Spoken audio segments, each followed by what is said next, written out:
오늘 하나님께서 우리에게 주신 말씀은 요한복음 7장 14절에서 24절입니다. 요한복음 7장 14절에서 24절까지를 찾으셔서 함께 교독하겠습니다. 제가 먼저 14절 봉독합니다. 이미 명절의 중간이 되어 예수께서 성전에 올라가사 가르치시니 유대인들이 놀랍게 여겨 이르되 이 사람은 배우지 아니하였거늘 어떻게 그를 아느냐 하니 예수께서 대답하여 이르시되 내 교훈은 내 것이 아니요 나를 보내신 이의 것이니라. 사람이 하나님의 뜻을 행하려 하면 이 교훈이 하나님께로부터 왔는지 내가 스스로 말함인지 알리라. 스스로 말하는 자가 영광만 구하되 보내신 이의 영광을 구하는 자는 참되니 그 속에 불의가 없느니라. 모세가 너희에게 율법을 주지 아니하였느냐? 너희 중에 율법을 지키는 자가 없도다. 너희가 어찌하여 나를 죽이려 하느냐? 무리가 대답하되 당신은 귀신이 들렸도다. 누가 당신을 죽이려 하나이까? 예수께서 대답하여 이르시되 내가 한 가지를 행하매 너희가 다 이로 말미암아 이상히 여기는도다.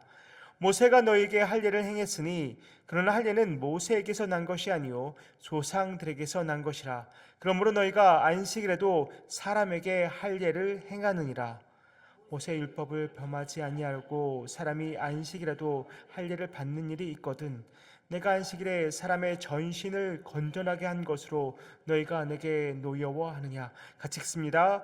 외모로 판단하지 말고 공의롭게 판단하라 하시니라. 아멘. 오늘 본문 14절을 보니까 명절의 중간쯤이 되자 예수님이 성전에 올라가셔서 가르치시고 있는 장면이 나옵니다. 이 명절은 어제 본문에서 이미 밝힌 것처럼 초막절입니다. 학자들에게 따르면 초막절의 중간 부분이 됐을 때 가장 사람이 많다고 합니다. 또한 이 성전이 또 사람들이 많이 운집할 수 있는 곳이어서 바로 이곳에서 예수님이 말씀을 가르치고 계신 것입니다. 그런데 유대인들이 딱 보니까 예수님의 가르침을 딱 들으니까 정말 놀랍습니다. 저 사람은 배우지도 않은 것 같은데 어디서 저런 지혜와 지식이 있어서 저렇게 가르치는지 굉장히 놀라합니다. 당신은 어느 랍비에게서 어느 교사에게서 배웠는지가 매우 중요했는데 예수님은 그런 랍비나 교사에게서 배운 것이 아니기 때문에 사람들이 볼 때는 굉장히 이상한 것이죠. 그런데 우리는 압니다. 예수님이 누구신지 우리는 압니다. 우리가 요한복음을 시작하면서 예수님이 어떠한 분이신지를 분명히 우리가 알고 시작했는데 바로 요한복음 1장 1절에서 3절의 말씀입니다. 태초에 말씀이 계시니라. 이 말씀이 하나님과 함께 계셨으니 이 말씀은 곧 하나님이시니라. 그가 태초에 하나님과 함께 계셨고 만물이 그로 말미암아 지은 바 되었으니 지은 것이 하나도 그가 없이는 된 것이 없느니라. 예수님이 누구라고 말씀합니까? 바로 예수님은 말씀, 로고스이십니다. 태초부터 하나님과 함께 계셨고 또 예수님은 곧 하나님이시다라고 분명히 밝히고 있습니다.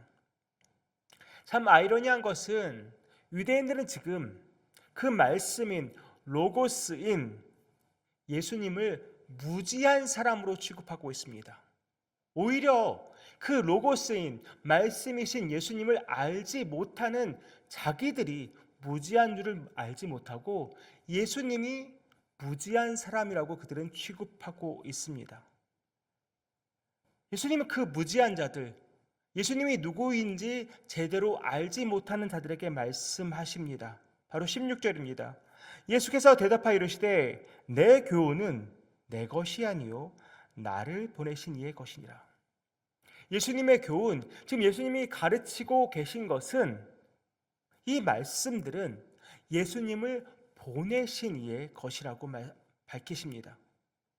다시 말해서 하나님의 것을 가르치신다는 말씀이죠. 다른 사람들처럼 어느 랍비에게서 배운 것을 전달하는 것이 아니라 하나님과 함께 계셨고 곧 하나님이신 그 예수님께서 바로 하나님의 말씀을 하나님의 권위를 가지고 지금 말씀하고 있다는 말입니다. 이어서 그들에게 일침을 가하십니다. 17절 말씀 제가 세 번역으로 읽어드립니다. 하나님의 뜻을 따르려는 사람은 누구든지 이 가르침이 하나님에게서 난 것인지 내가 내 마음대로 말하는 것인지를 알 것이다. 하나님의 뜻을 따르려고 한다면 예수님의 가르침이 이것이 하나님에게서 난 것인지 자기 스스로 말한 것인지 알 수 있을 거라는 말입니다. 반대로 말하면 이게 무슨 말입니까? 이 예수님의 말씀이 하나님에게서 나온 것인 줄을 알지 못하기 때문에 이들은 지금 하나님의 뜻을 따르려는 사람들이 아니라는 말입니다. 18절에 이어서 말씀하십니다. 스스로 자기 마음대로 말하는 사람이라면 자기의 영광만을 구하지만 그러나 자기를 보내신 이의 영광을 구하는 사람은 진실하고 불의가 없다라고 말씀하십니다. 그러니까 예수님은 지금 자기의 말을 하는 것이 아니라 자기를 보내신 하나님의 것을 말씀하시는 분이기 때문에 진실하고 불의가 없다는 것을 말씀하고 계신 것이죠. 당시의 랍비들은 자기의 영광만을 구하려고 정말 자기의 지식들을 자랑하면서 그 지식을 가르치곤 했습니다. 하지만 예수님은 지금 오직 아버지 하나님만의 영광을 구하기 위해서 가르치시고 계시기에 그 안에는 불의가 없고 오직 진실하실 뿐이란 말씀입니다. 그러면서 19절을 보니까 계속해서 그들과 예수님을 대조하면서 말씀하십니다. 모세가 너희들에게 율법을 주었는데 너희는 지금 그 율법을 제대로 지키는 사람이 하나도 없다라고 말씀하십니다. 왜냐하면 너희는 지금 나를 죽이려 하고 있기 때문이다. 10계명에서 분명 살인하지 말라고 그렇게 계명을 주었는데 지금 너희는 나를 죽이려 하고 있다라고 말씀하십니다. 근데 그 말에 유대인들은 발뺌을 하면서 당신 귀신 들린 거 아닙니까? 당신 미친 것 아닙니까? 라고 발뺌을 하고 있습니다. 그러나 우리는 이미 요한복음 5장에서 그들이 예수님을 죽이려 하고 있다는 것을 알고 있습니다. 5장을 보면 예수님께서 베데스다 연못가에서 38년 된 병자를 만나십니다. 예수님은 그의 온몸을 온전케 하시고 구원하십니다. 그런데 바로 그날이 안식일이었습니다.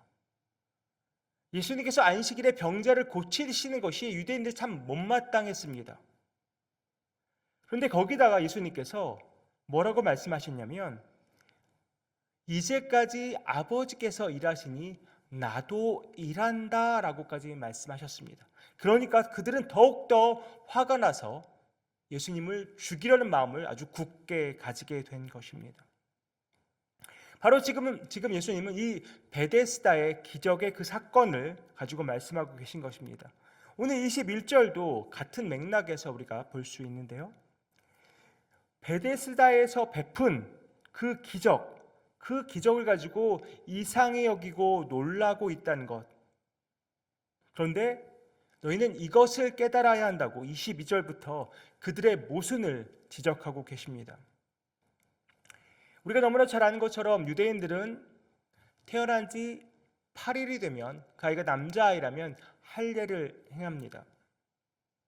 그런데 그 할례를 행한 날, 태어난 지 8일이 되는 날이 마침 안식일이 되어도 그날에는 할례를 행한다는 말입니다. 안식일인데 남자아이의 포피를 베는 일을 행한다는 것이죠. 그러면 이 모세가 시내산에서 받은 율법보다 이 할례의 계명이 더 앞선다는 말일까요? 물론 시간적으로 따져봐도 이 할례는 모세보다 훨씬 이전인 아브라함 때 하나님으로부터 받은 계명입니다.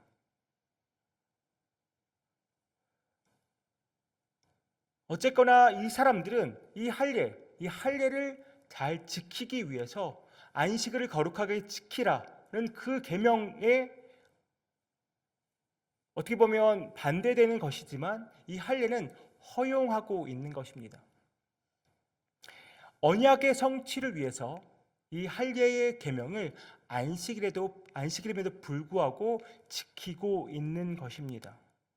그렇다면 너희가 할례를 안식일에도 행한다면 그저 사람의 신체 일부를 배언하는 그 일을 안식일에도 허용한다면 사람의 온 몸을 온전케 하는 일을 왜 안식일에 하지 못하겠느냐라고 예수님께서 반문하고 계신 것입니다. 사람의 생명을 살리는 일, 사람을 구원하는 일, 이 안식일에 행해야 하지 않겠느냐? 이것이 마땅한 일 아니냐라고 지금 말씀하고 계신 것입니다. 결국 유대인들은 24절의 말씀처럼 말씀을 그저 피상적으로 대하고 있는 것입니다. 하나님의 율법을 그저 정말 외모로만 판단하고 피상적으로만 대하고 있는 것입니다.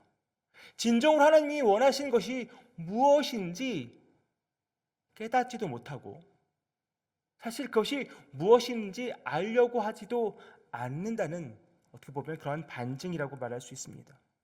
그들은 그저 편협한 사고로 말씀을 대하고 율법을 대하고 있는 것입니다. 그러면 우리는 어떠한 마음으로 하나님께서 주신 말씀을 대하고 있을까요? 하나님의 말씀을 대하는, 이 성경을 대하는 우리의 마음 자세는 어떠한가요? 사실 본문의 유대인들은 예수님이 누구신지 제대로 알지도 못했습니다. 그만큼 영적으로 무지하고 어두웠습니다. 예수님이 로고스, 말씀이신 것을 전혀 깨닫지 못했습니다. 예수님이 메시아이신 것, 그리스도이신 것을 전혀 깨닫지 못했습니다. 하지만 우리는 잘 알고 있습니다. 예수님이 그리스도시고 하나님의 아들이신 것을 너무나도 잘 알고 있습니다. 우리 성경을 통해서 예수님이 말씀이시고 로고스이시고 태초부터 하나님과 함께 계셨고 곧 하나님이신 것을 우리는 말씀을 통해서 너무나도 잘 알고 있습니다. 그리고 하나님께서 주신 이 귀한 말씀, 능력의 말씀, 진리의 말씀이 우리 손에 있습니다. 그렇다면 우리가 이 유대인들보다 더 영적으로 깨어 있어야 하지 않겠습니까? 우리가 예수를 믿고 우리 안에 성령이 계시기에 성령께서 늘 조명하시고 하나님의 뜻이 무엇인지 우리로 깨닫게 하시는데, 그러면 우리는 이 하나님의 말씀을 어떻게 대하면서 살아가고 있습니까? 오스왈드 챔버스는 오늘 본문 17절 말씀에 대해서 이렇게 말합니다. 영적인 것을 이해하는 황금률은 지능이 아니라 순종입니다. 똑똑해서가 아니라 순종이라는 것입니다. 사람이 과학적인 것을 원하면 지적 호기심이 그를 인도해야 합니다. 그러나 만일 그가 예수 그리스도께서 가르치신 것을 깨닫고자 한다면 오직 순종을 통해 얻을 수 있습니다. 만일 일들이 내게 어둡다면 이는 분명히 순종하지 않으려는 뭔가가 있어서 그러합니다. 지적 어둠은 무지로부터 옵니다. 그러나 영적 어둠은 내 안에 순종하지 않으려는 뭔가가 있기 때문입니다.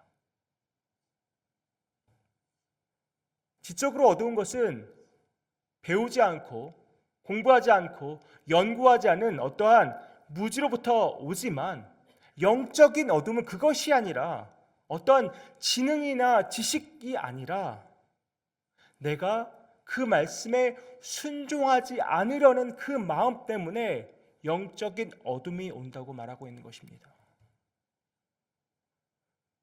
다르게 말하면 하나님의 말씀을 이해하는 최고의 방법은 바로 순종이라는 것입니다. 경험도 지식도 아니라 지적 호기심도 아니라 오직 순종이라는 말입니다. 성경 공부를 아무리 열심히 해도 영적으로 어두울 수 있습니다. 교회에서 사역을 누구보다도 열정적으로 해도 영적으로 어두울 수 있습니다. 지식과 경험이 아무리 많아도 영적으로 어두울 수 있습니다. 그 이유는 그 말씀에 순종하지 않기 때문입니다. 편협한 지식과 내가 만든 틀 안에서만 성경을 이해하고 해석하려고 한다면, 그것이 전부인 양 신앙생활을 하려고 한다면 오늘 예수님 앞에 서 있는 유대인들과 별반 다를 바가 없습니다. 아무리 교회 생활을 오래 했다 하더라도 하나님이 진정으로 원하시는 일이 무엇인지 깨닫지 못하고 심지어 그것에 관심조차 갖지 않는다면, 그리고 늘 해오던 신앙생활을 그대로 유지하려고만 한다면 분명 하나님은 우리를 책망하실 것입니다. 목사건 평신도건 가릴 것 없이 똑같습니다. 영적인 무지와 영적인 어둠에서 벗어나는 길은 오직 순종입니다. 오즈왈드 챔버스는 이런 말을 덧붙입니다. 예수님께서 주의 말씀으로 마음속에 임하게 할 때 회피하지 마십시오. 만일 당신이 회피하면 당신은 종교적인 위선자가 됩니다. 당신이 변명하며 순종하지 않으려는 자세를 조심하십시오. 당신이 왜 영적으로 성장하지 않는지 알게 될 것입니다. 먼저 순종하십시오. 광신이라고 생각될 위험을 무릅쓰고라도 하나님께서 당신에게 말씀하신 대로 순종해야 합니다. 우리 어떻게 말씀을 대하며 살아야 하겠습니까? 우리 어떻게 신앙생활 해야 하겠습니까? 주님 말씀하십시오. 내가 그대로 순종하겠습니다. 라는 그 마음으로, 그 자세로 우리가 말씀을 대해야 하지 않겠습니까? 나의 편협한 사고, 나의 그 알량한 지식을 다 내버리고 성령께서 우리 안에서 말씀하시고 조명하시고 깨닫게 하시는 것, 하나님이 진짜 원하시고 진짜 기뻐하시는 것이 무엇인지 깨닫게 하신다면 그 말씀에 기꺼이 순종할 수 있는 저와 여러분 되기를 소망합니다.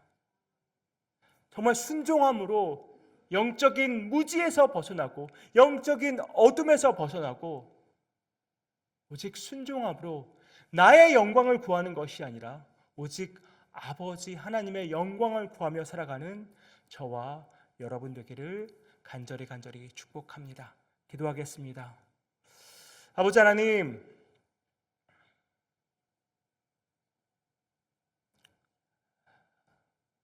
말씀이신 로고스이신 예수 그리스도를 알아보지 못하고 하나님이신 예수 그리스도를 알아보지 못하고 하나님의 뜻대로 순종하며 살아가시는 그 예수님을 죽이려 했던, 아니 죽였던 유대인들을 우리가 바라봅니다. 하지만 주님, 우리가 그들과 무엇이 다를까요? 예수 안에서 예수를 통해 예수를 믿음으로 구원을 받고 살아가면서도 여전히 하나님이 주신 이 말씀에 불순종하며 살아가는 우리의 모습을 보게 됩니다. 신앙생활 오래 해왔지만 여전히 영적인 어둠 속에 살아가는 우리 자신들을 발견합니다. 아버지 하나님, 우리를 새롭게 하여 주시옵소서. 성령님, 우리를 도와주시옵소서. 영적인 무지에서 벗어나게 하시고 영적인 어둠에서 벗어나게 하여 주시옵소서. 성령께서 깨닫게 하신 것, 하나님이 원하시고 기뻐하신 일이 무엇인지 깨닫게 하셨다면 기꺼이 즐거이 순종하며 나갈 수 있는 믿음을 허락하시고 힘을 허락하시고 능력을 허락해 주시옵소서. 오직 더욱더 주님을 닮아가는 우리 모두 되기 원합니다. 주여 함께하여 주시옵소서. 이 모든 말씀 예수님의 이름으로 기도하옵나이다. 아멘.